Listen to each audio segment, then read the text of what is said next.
Today, many companies, regardless of size, are experiencing financial challenges. And the condition has worsened, practically because despite of lowering down rates, there are practically no cargo at all to go around. We all know that some companies are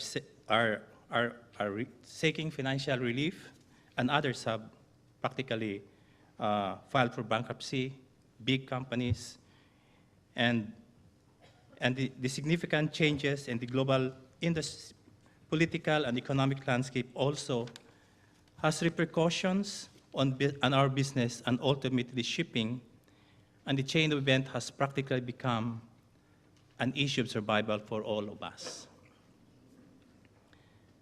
Now, talking as a crew manager, it has been equally challenging as owners and managers continue to implement ways to reduce costs, including crew wages, benefits reduction, reorganization, downsizing of crew complement, and of course, the most important subject today, the suspension of training and development initiatives that most companies use to prioritize that a pool of skilled, competent, dedicated seafarers is maintained.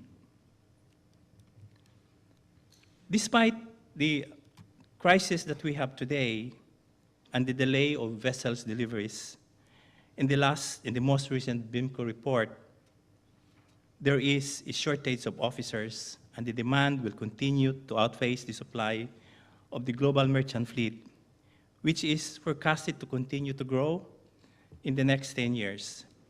If the projections are correct, in the next 5 years, we will have a shortage of 92,000 officers, equivalent to 12%, and by year 2025, 147,500. If we continue to consider training and development as indispensable, who will then capable of manning these technologically advanced ships? Furthermore, how will we uphold high standards of safety and operations in shipping? As far as vessels operation is concerned, having the right people who can do the job right remains to be the greatest competitive advantage one can have, as we know the consequences of unsafe shipping are far more costly compared to the investment in training. The Manila amendments of the TCW will be full in place by January 2017, but those are the minimum training standards. Seafaring career, especially most companies, are very complex, and as the world moves toward globalization, needs more than the minimum prescribed by TCW. What does this mean for recruitment and training then? For one, it means that there will be difficulties in sourcing quality officers and crew. If we miss out on important competencies which relate to the ever-changing requirements of regulations and customers, the risk of becoming too great, and it will be harder for crew members, owners, managers, and operators to keep to date. This also gives the impression that our industry does not prioritize the continuing growth of seafarers, our most valuable resource. And lastly, this poses a challenge on how the industry can attract new generation of seafarers who are often described as digital natives. In our we have been privileged enough to work with many clients, some of them are here today, to prioritize training and development. In fact, we continue to heavily invest on modernization, on upgrade of our training facilities to maintain the highest training levels. Efforts also been in place in the promotion of seagoing careers, while at the same time making maritime education and training as attractive as interesting as other disciplines, and we believe can be achieved through innovation. New technologies provide opportunities for training institutions and crew managers to take advantage of the emerging business to an improved recruitment process. In the same way, they allow students and prospective students to exploit the vast knowledge and information that are now easier to obtain through information technology. This is key because, as far as human resource is concerned, we need to be able to supply seafarers whose skills meet the technical requirements of the modern ships and the commercial needs of each ship owners and their customers.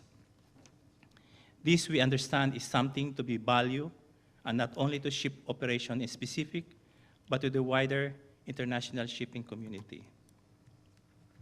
We need to remember that we're no longer talking about the movement of goods nor capital, but about our industry's most valuable resource, who have dreamed to be fulfilled and aspiration to learn and become trained. Before I end my presentation, please allow me to share with you the most recent investment that our company is presently undertaking. It's a major investment with partnership with Japan's biggest shipping company, MOL. I'd like to present to you a walkthrough video.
Thank you. These new facilities will be operational by next year.